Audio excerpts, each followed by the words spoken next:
आता एखादी पात्र या नदी या आणि नदीचं जे असणारं पात्र आहे, पण ज्या ठिकाणी जर पाणी आलं तर त्या पाण्याच्या स्वाधीने नदी भरून जायची का नाही जायची ती अशी अवस्था त्या ठिकाणी. तसा राजाच्या हुकुमाचे आदेश पाळणारे असणारे हे दोघं जण आहेत. कोण? हे सेवक आहेत. सेवकाला काय आपण आता दंड करून उपयोग आहे? मग आता नागमचिंद्राने विचार केला आणि काय करतात सांगा पुढं. श्री मागे गुंतो जाता की मित्रा मागे रश्मी येता तदन बुद्ध्यो पाशुपता सेवक सेवा. आता सूर्य चालला, सूर्य उगवला. सूर्य उगवल्याच्या नंतर सूर्य असणार 8 वाजले 10 वाजले सूर्याचे असणारे किरण पसरल्या जातात. पण सूर्य जसा जसा पुढे चलतो तसे किरण पाठीमागे चालतात. तसा राजानं सांगावं आणि या सेवकांनी ऐकावं. काय त्यांचा दोष आहे मला सांगा. त्या किरणाला आपण दोष देऊन उपयोग आहे का? तुमच्यापर्यंत जरी त्याचे किरण आले तरी सूर्य म्हणून किरण आहे. सूर्यानं जर किरण आवरले तर आवरते. सूर्यानं सोडलेले किरणाच्या किरणाचा काय दोष आहे? तसा ह्या असणाऱ्या राजाच्या सेवकाचा दोष नाही. दोष कोणाचा आहे? राजाचा दोष आहे. राजानं धर्मनीतीनं वागलं पाहिजे आणि राजा जर धर्मनीतीनं वागत नसेल तर यांचा काय असणारा दोष आहे असा नागमचिंद्र त्या ठिकाणी विचार करू लागले. की रत्ना मागे सकळ कळा माऊली सवे आवानु बाळा तदन बुद्धे आविरेंद्र पाळा सेवक सेवा वालिती. ठिकाणी सांगितलं की बाबा या कशी अवस्था आहे. आई आहे आणि आईच्या माग बाळाला सांगावं आईनं, आईने शिकव तसं त्या बालकानं बोलावं. आईने सांगितल्याच्या नंतर त्या लहान मुलाला कळतं का? ती जर म्हणली की बाळा बाबाली घरला तुम्हाला बोलविलंय म्हणावा, लक्ष द्या ओळीचा अर्थ काय होतोय. तर ते बाळ जाऊन शिने आपल्या बाबाली म्हणते, वडिलांना म्हणते, बाबा चला तुम्हाला घरला बोलविले, आईने सांगितलंय घरला या म्हणून. आणि जर तिने सांगितलं की पप्या जा तुझ्या त्या बापाला म्हणाव घरला चल, ते बाहेर जाऊन त्याला काही देणं घेणं नसते. सभेत बाप बसलाय, काही एकटा बसलाय, का 4 माणसं ते पळत जाणार आणि सरळ म्हणणार पप्पा पप्पा तुला बोलले घरला चल. त्या लेकराचा दोष नसतो. दोष कुणाचा? आईचा दोष या. तसा राजाचा दोष आहे. राजाने सांगितलं म्हणून असणार या सेवकांनी इथं त्यांचं काम करायला सुरू केलं या. आता दोष दंड जर द्यायचा असेल तर आपल्याला कुणाला द्यावा लागल? राजाला दंड करावा लागल. की माळी मळ्याच्या योजनी पंता संयुक्त सोडी उदकाता तदन बुद्धोय पाशुपता सेवक सेवा वालिती. एखादा असणारा दिवा घ्यावा, दिवा लावून शिनी त्या ठिकाणी त्याला आणि पाण्यामध्ये जसे आपल्या माऊल्या सोडून देतात आणि ते पाण्यामध्ये सोडलेला दिवा त्याला काय सोडून दिलं वाहत वाहत वाहत वाहत चलत राहतं ते तीराने ज्या नदीच्या पात्राने. त्याला सोडणाराचा दोष आहे ना. स्वच्छ पाणी ठेवायचंय का खराब करायचंय? ते दिव्यानं सोडलेलं पाणी खराब होतंय. दिव्याचा दोष नाही, दोष कुणाचा आहे? सोडणाराचा दोष आहे. तसं त्या राजाचा दोष आहे. मग आता जर सोडणाराला जर सजा करावी का सांगा, त्या दिव्याला सजा करावी. दिव्याला सजा करून काही उपयोग नाही. तसं पाशुपत राजाला आता आपण असणार या ठिकाणी दंड केला पाहिजे, तरच त्याला कळल खरं काय खोटं काय, धर्मनीती काय ते कळाले कुणाला पाहिजे? राजाला कळावं. आणि राजा जर ज्ञानी नसेल तर प्रजेला दोष देण्यामध्ये उपयोग नाही. राजा जर चोरी करीत असेल तर प्रजेला कोण नाव ठेवणार आहे सांगा? ही अवस्था हे साधू संतांची बुद्धी आणि ती बुद्धी नागमचिंद्राची होती. आशे शब्दा सद्गुणवाणी बोधी सकळा विवक खाणी बंधने निर्गुणी विक्षेप मनाचे चरणी बालिका झाला महाराजा. महाराज नागमचिंद्राने असं त्या ठिकाणी स्वतःच्या मनाला बोध केला. बोध दुसरीला केला नाही, स्वतःच्या मनाला बोध केला. विवेक अरगाळा आडवी लावली. कुणाला लावली? विवेकाची अरगाळा रागाला क्रोधाला आडवी लावली. आल्याला क्रोध शांत केला आणि मनामध्ये विचार करून बोलू लागले. काय करतात ऐका. पळी बुद्धी प्रकरणा आणि सुचले तया कारणा की सेवका ते काय बोलून शिक्षा देऊ राजा ते. आणि एवढं मनाला बोध केल्याच्या नंतर पुन्हा विचार आणखी एकाला मनामध्ये. हो आता या सेवकाला बोलून काय उपयोग आहे? सजा आपण काय करू? राजाला देऊ. राजाला सजा दिली तरच त्याचा फायदा होईल, तर काही या सेवकाला जर सजा दिली तर उपयोग होणार नाही. काय करावं? हे करावा हटिता संपूर्ण सेवका दाटे वेता वसने मित्रा घालिता रश्म्या तुळती सहजची. हो, एका राजाला जर दंड केला तर राजाला सतबुद्धी सुचल, आणि राजाला सतबुद्धी सुचली तर सगळ्या सेवकाली राजानं सांगायचं काम करेल की कसं वागायचं आणि कसं नाही. जसा एक सूर्य आहे आणि त्या ठिकाणी सूर्याला जर गवसणी घातली म्हणजे असणारा त्याच्यावर जर ढग आला, आकाशाला जर आकळलं त्यानं त्या सूर्याला, तर त्याचे किरण आतल्या आत वाढल्या जातील. त्याच्यासाठी सूर्य आकाळला पाहिजे. सूर्य जर नाही आकाळला तर किरणाला दोष देऊन उपयोग नाही. किती जरी तुम्ही किरणाला छटायचा प्रयत्न केला तरी सूर्यानं तिकडून त्याचं कामच करीत राहावं, किरण सोडावी, तर त्या किरणाला त्रास घेऊन का उपयोग आहे असा नाथमचंद्र या ठिकाणी बोलतोय. शरीर कोटे घालिता गाय परी सर्व परी दुःख होय तदनु शिक्षा योजिता राया दुःख मिरवी कृत नेते. हो, या ठिकाणी असणारा जर आपण जर त्या राजाला जर दुःख दिलं तर मग राजाला जर दुःख कळालं तर सगळ्या प्रजेला त्या ठिकाणी सुधारायची वाट गवसल. पण आपण सगळ्या प्रजेला जर दुःख देत चाललो तर राजाला काही त्याचा जर त्रास नाही झाला तर राजा आहे त्या पद्धतीनं अधर्मनीतीनं वागणार आहे. त्याच्यामुळे आपण आता राजाला दंड करावा, कसा दंड करायचा याचा विचार स्वतःच्या मनाला नाथ मच्छिंद्र करू लागले. आयशे योजनी मच्छिंद्र नाता भस्माची मोठी कवळी होता स्पर्श शास्त्र मंत्र परयुक्ता राम नामी उत्पला. असा विचार केला नाथ मच्छिंद्राने आपल्या झोळीमध्ये हात घातला, भस्माची चिमोटी हातामध्ये घेतली आणि भस्माची चिमोटी हातामध्ये घेऊन त्याच्यावर स्पर्श मंत्राचा जप केला. तो मंत्र सोडला, राम नामाचा वरतुलशीने त्याला आशीर्वाद दिला.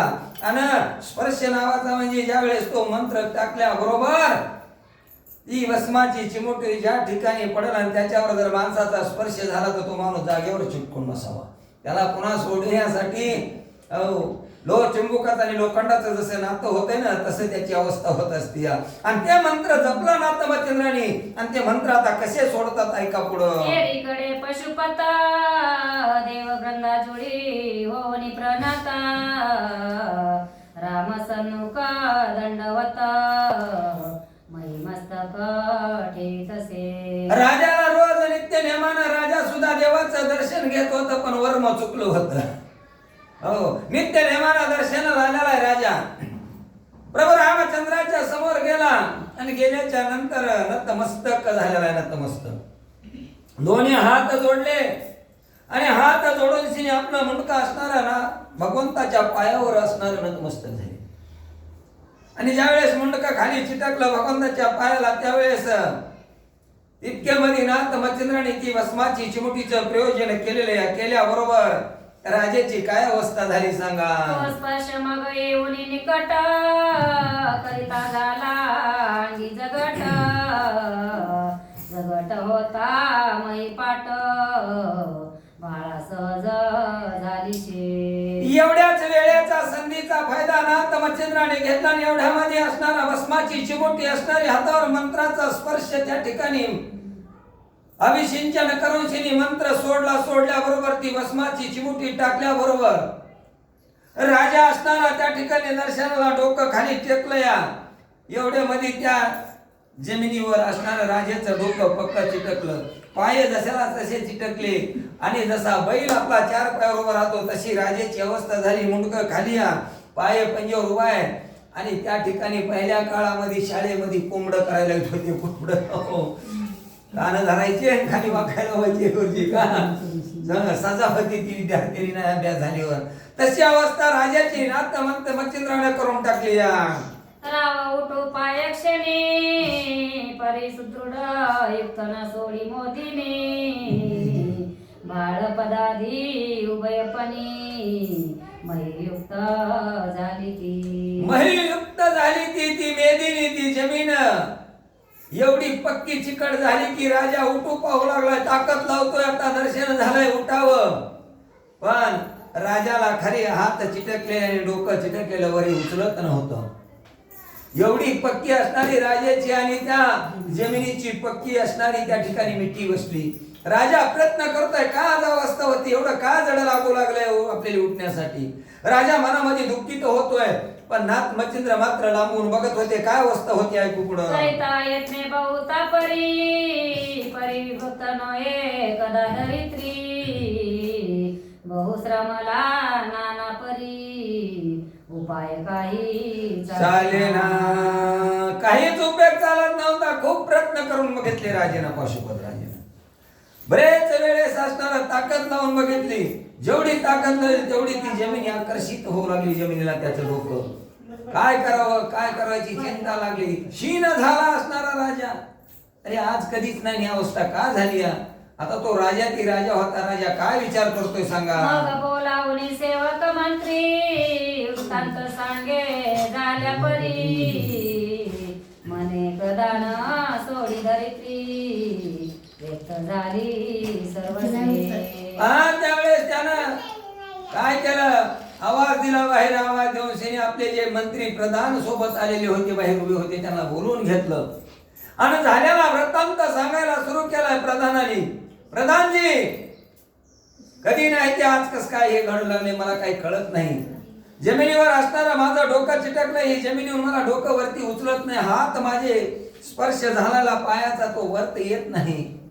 खूप प्रयत्न करून करून मी थकलो. या ही का अवस्था झाली, कशामुळे झाली याचा विचार मांडलाय. परी मंत्री बुद्धिमंत एकटाच येता बाहेर येत सेवका पुसे रडीत मात कोणी कोणा ते झाली का. राजा जरी चुकला तरी प्रधान हुशार असावा. ज्याशी प्रधान हुशार आहे त्याशी राजाचं कल्याण होतं. पण प्रधान जर नालायक असेल तर राजाचा काटा काढल्याशिवाय प्रधान राहत नाही. हो, राजा रावण हुशार होता, राजा रावण मूर्ख नव्हतो, पण प्रधान राजा रावणाची मूर्ख होती. म्हणून राजा रावणाचा घात झाला. हो, त्यावेळेस तेवढ्यात ती मात ऐकली, ती गोष्ट ऐकली आणि राजाच्या मुखातून गोष्ट ऐकल्याबरोबर प्रधान बाहेर आला. बाहेर येऊन सेवकाली विचारपूस सुरू आहे.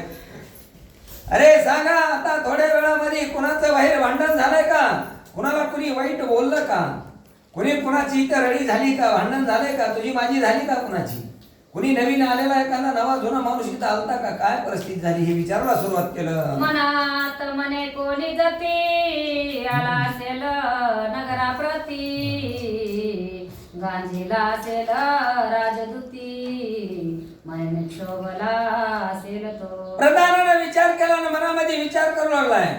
अरे कोणीतरी एखादा असणारा सतपुरुष आहे, कोणीतरी जती महाराज कोणीतरी ह्या गावाला आलेला असं एखादा.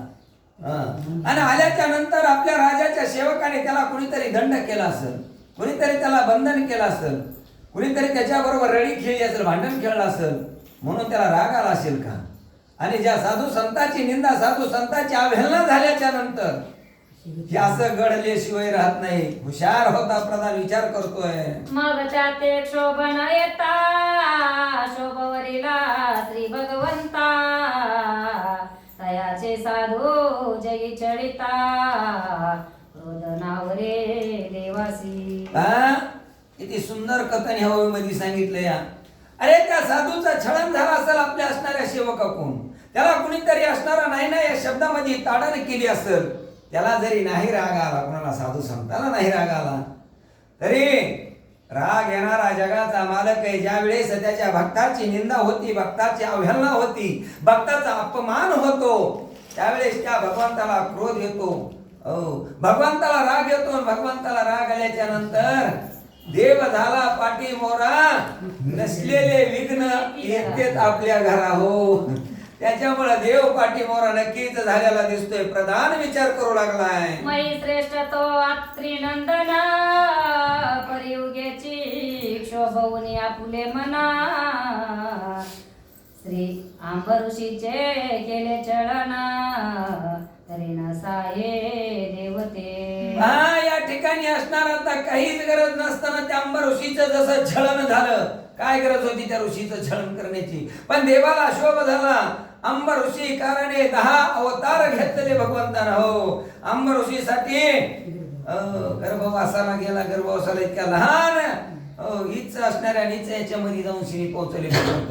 याच्यासाठी आपल्या भक्तासाठी देव काही करू शकतो असा विचार कोणा त्या प्रधानाला केलाय सांगा.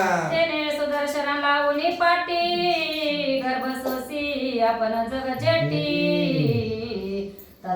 तस्मात भक्ता गांजिल्या पाटी गदान रावे. अरे त्या अंबरसीचा कळवळ आला, भक्ताचा कळवळ आला आणि भक्ताचा कळवळ आल्याच्या नंतर काय सांगू या गर्भीच्या यातना. हो माझा सुरक्षिता नारायणा, त्या गर्भीच्या यातना सहन होत नाहीत. आता ते सांगायला काय आपला तिकडे विषय नाही, विषय वेगळा आहे. एवढ्या सांगत बसाय शॉर्टकट मध्ये सांगतो तुम्हाला. हो त्या सहन करणं एवढ्या सल्प्या नाहीत, पण त्या भगवंतानं त्या यातना सहन करण्यासाठी सुदर्शन चक्र पुढे लावलं आणि स्वतः गर्भीच्या यातना भक्तासाठी भगवंतानं सोसल्या. हे भगवंताला आल्याला क्रोध आहे नक्कीच राम या ठिकाणी शोभलाय, याच्यामुळे राजाची ही गत झाली. भजनी प्रेमा प्रल्हाद बाळा परमावडे तमाळ निळा दानवी गांजिता उतावळा कोरडे काष्टी प्रकटला. अरे भक्त प्रल्हाद असणारा भजन करीत होता, नारायण नारायण नारायण नारायण. हो शाळा भरली तिकडं तरी यांची शाळा सुरू करायची. रामकृष्ण हरी जय जय रामकृष्ण हरी भजन सुरू करायचं भगवंताचं. म्हणून असणार त्या भगवंताला भक्त प्रल्हाद आवडत होता. धर्म पण ज्यावेळेस तुकडे राहिले पुढे, ज्यावेळेस असणार त्या ठिकाणी स्वतःच्या बापानं दैत्यानं गांजायला सुरू केलं कुणाला, भक्त प्रल्हादाला, त्यावेळेस भगवंताला तिथं अवतार घ्यावा लागला. भगवंताला त्याचं पाठराखण करावं लागली आपल्या भक्ताची. आणि त्याचा बाप असताना बापाचा अंत करावा लागलाय. हे आता पुढं पुढं जर याच्यात आलं तर ऐकू पुढं. धर्मावनी मंडूक बाळा तप्त धकी केले शीतळ तस्मात संकटी भक्त प्रेमळा गदान रावे. धर्मनीतीने असणारा मंडुकाचा बाळ असणारा त्या ठिकाणी त्यानं धर्मनीतीने अवगत एवढं तपमान आलं, एवढं तपमान सहन व्हायना, परंतु त्या ठिकाणी पावसाच्या धारा त्यानं त्या ठिकाणी सुरू केला स्वतःच्या तपावर आणि सर्व ही धर्तरी शांत केली. हो हे धर्मनीती या. मग ती धर्मनीती जर तसं वागलं तर देव नक्की त्याच्यासाठी सहकार्य करतो. पण इथं भक्ताला काहीतरी त्रास झाला की मग देव कोपल्याशिवाय राहत नाही. आणि या ठिकाणी नक्की काहीतरी असं घडलंय, त्याच्यामुळेच राजाची ही गत झाली. या प्रधान विचार करतोय, विचारू लागलाय पुन्हा काय केलंय का, काय अवस्था आहे सांगा पुढे. करणी होता कडकडाट बहुता पक्षी जोडा बाळे टाकून जात बाळकानी स्मरता रमानात हरी घंटा टाकी तयावरी. एखादा असणारा आवाज यावा. आता आले गणपतीचा, आता पुढे जवळ चालेल म्हणून तर तुमच्या समोरच घराची तयारी दिसायला लागली. ज्यावेळेस डीजे जर वाजवायला सुरू केलं आणि दन दन दन दन दन दन आवाज जर सुरू झाला, मोठ्याने तोफा वाजवू लागल्या, तर पशु पक्षी